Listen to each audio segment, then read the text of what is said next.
Hello and welcome to Solent Sports News. It's 1 o'clock and you're listening to Louis Wellsman with all the latest updates. Great Britain's Elise Christie has crashed out in 4th place in a dramatic 500-metre speed skating final. The Britons started the race well, but fell with Italy's Ariana Fontana winning gold and Yara van Kerkhoff of the Netherlands taking second. Meanwhile, Japanese speed skater Kei Sato is the first athlete to be given a doping ban in the 2018 Winter Olympics. Sato failed an out-of-competition doping test prior to the Games. The 21-year-old has left the athlete's Olympic village but insists he is innocent. On to football. The Premier League's bottom club West Brom have sacked both chairman and chief executive. A statement says John Williams and Martin Goodman have been placed on gardening leave following Albion's poor run of results. Last night's 3-0 defeat at Chelsea left them 5 points adrift at the bottom of the table. With some sad news, here's football correspondent Michael Coleman. Midfielder Ryan Mason has announced today that he will retire from football. It's been over a year since he suffered a fractured skull against Chelsea. The 26-year-old had been working towards a comeback, but has announced today that he will retire on the advice of medical professionals. And now we hear more from football correspondent Peter Akinmosa with his Champions League preview. Thanks, Louis. Yes, a couple of interesting ties in the Champions League involving the English clubs tonight. Manchester City are away to Basel, while Spurs travel to Juventus in what is a mouth-watering tie. Leroy Sané could return for Manchester City tonight, despite being ruled out for 6 weeks at the end of January. David Silva and Fabian Delph are also in contention to return for the Premier League leaders. Pep Guardiola says the only target for City for now is reaching the quarter-finals.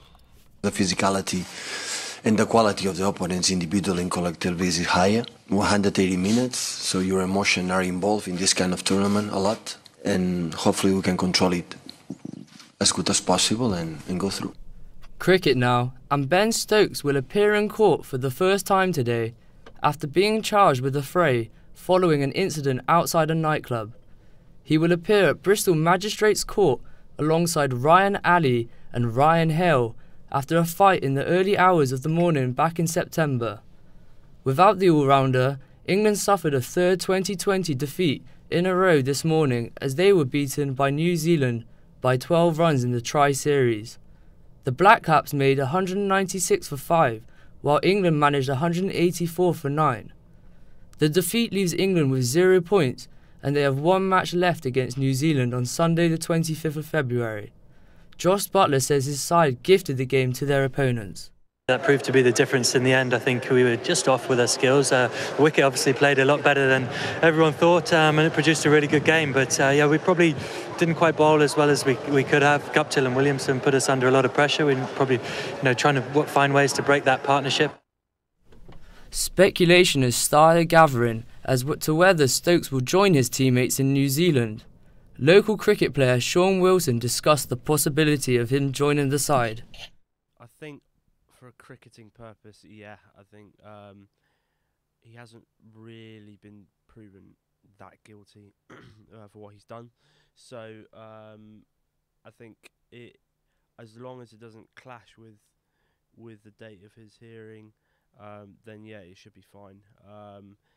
But I think the problem is the ECB are sending out mixed messages, like why wasn't he allowed out in Australia, but now he's allowed out in New Zealand. I think that's something the ECB have a lot to answer for.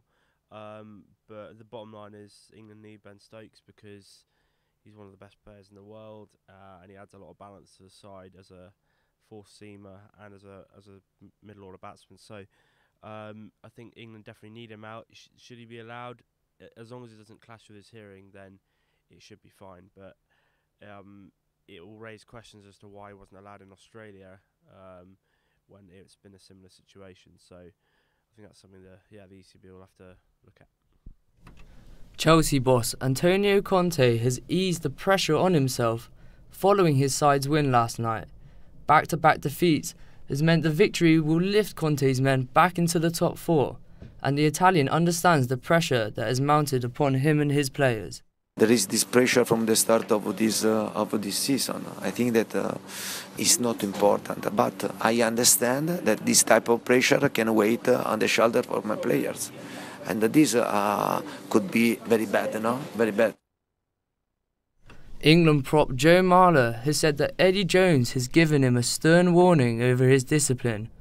Marler is expected to return in England's next Six Nations game against Scotland, having been cleared to play following a 6-week ban.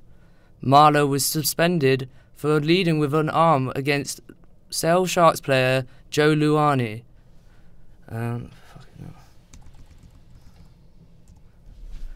Great Britain's Elise Christie has crashed out in 4th place in a dramatic 500-metre speed skating final. The Britons started the race well but fell, with Italy's Arianna Fontana winning gold and Yara van Kerkhoff of the Netherlands taking second. Jesus, what am I? Meanwhile, Japanese speed skater Kei Sato is the first athlete to be given a doping ban in the 2018 Winter Olympics. Sato failed an out-of-competition doping test prior to the Games, but the 21-year-old has left the Athletes' Olympic Village but insists he is innocent. Breaking news, the Premier League's bottom club have sacked both chairman and chief executive. A statement says John Williams and Martin Goodman have been placed on gardening leave following the Albion's poor run of results. Last night's 3-0 defeat at Chelsea left them 5 points adrift at the bottom of the table. That's all from us now. I'll be back in an hour.